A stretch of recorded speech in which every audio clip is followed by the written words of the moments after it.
The signal arrived at 3:17 a.m. Not from space, not from a satellite. It came from inside Earth. At first, nobody noticed. Just a low-frequency vibration, deep under the oceans. Submarines detected it first, then seismic stations, then every radio telescope on the planet. But when scientists translated the signal, they stopped breathing. Because the message wasn't coordinates. It wasn't data. It was a sentence. A sentence repeating again and again across every frequency. We are already here. For the next 6 hours, nothing happened. No alien ships, no invasion, no war, just silence. But the silence felt wrong, like something was watching. Then the disappearances began. First, it was small towns, a village in Siberia, a research station in Antarctica, a cargo ship in the Pacific. Entire places gone, not destroyed, just empty. Doors open, lights on, food still warm, but not a single human left. Governments panicked. Military satellites scanned the planet, thermal imaging, biological scans, everything. And that's when they found it. Deep beneath the Pacific Ocean, something massive was moving. Not a ship, not a creature, something much worse. A structure. A structure larger than Mount Everest, buried under the ocean floor. It was ancient, older than human civilization, older than recorded history. And now, it was waking up. The first visual came from a deep-sea drone. The drone's camera lights flickered as it descended into the abyss. 10,000 meters down, pitch-black water. Then the camera caught something impossible. A surface. Smooth. Black. Perfectly geometric. Alien. And it was covered in symbols. Symbols that pulsed slowly like a heartbeat. The drone transmitted one final frame before losing signal. A massive circular door, beginning to open. And from inside, something moved.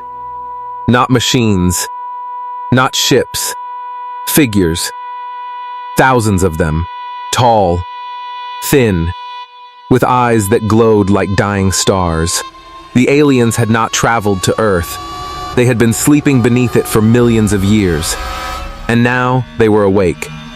Within hours, the attacks began. Cities reported shadows moving through buildings, people hearing voices in empty rooms, entire military squads disappearing underground. But the aliens weren't attacking like invaders. They were collecting humans, studying them, testing them, watching them. The world asked one question: why? Then the second message arrived. Every screen on Earth turned black. Phones, TVs, billboards, even airplane displays. One sentence appeared. You were not meant to survive this long. Humanity had been an experiment, and the creators had come back to check their results. But something about the results was wrong. The aliens began running tests. Cities were isolated. Atmospheres altered. Gravity shifted. Entire populations placed into impossible environments. They expected humans to break, to collapse, to fail. But something unexpected happened. Humans adapted, faster than predicted. Soldiers learned to fight creatures that moved through walls. Scientists hacked alien technology within days. Civilians formed survival networks across continents. Even the alien observers started recording anomalies. One report translated from their language said, "Subject species demonstrates abnormal resilience." Another report said, "Psychological endurance exceeds projections." Then came the third report, the one that terrified them. Humans exhibit cooperative aggression. Humans didn't just survive, they organized. Armies formed across ruined cities. Hackers intercepted alien communications. Engineers built weapons using captured technology. For the first time in their history, the aliens felt something unfamiliar: concern. But the true nightmare began when the aliens tried their final test. A device was activated beneath the Pacific structure, a pulse that spread across the entire planet. The pulse was designed to shut down intelligent brains, to reset civilization instantly. Within seconds, animals collapsed, birds fell from the sky, machines shut down, cities went dark. The aliens watched, expecting humanity to end. But then something impossible happened. A small group of humans stayed standing.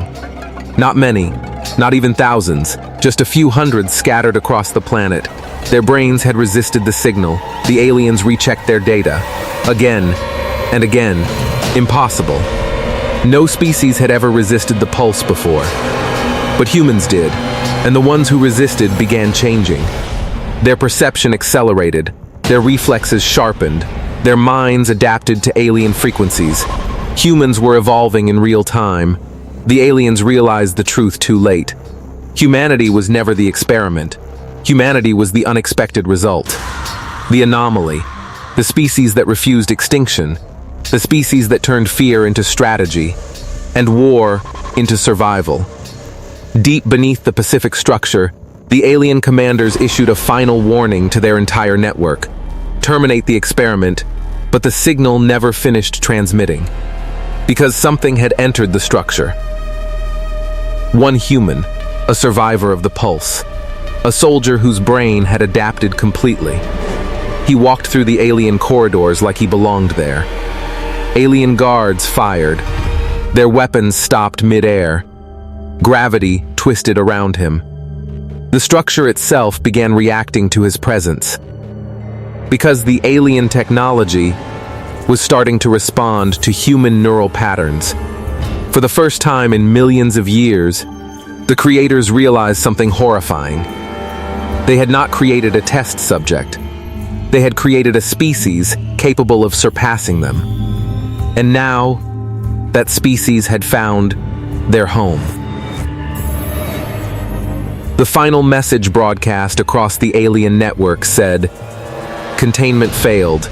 Humanity has entered the core and on the surface of Earth. For the first time since the signal arrived, humans stopped running because they realized something. This was never an invasion. It was a trial, and humanity had just passed. But deep inside the alien structure, another door began to open. Behind it, something far older than the aliens waited. Something they had been guarding for millions of years. And now, a human had just released it. The real war had not even started yet.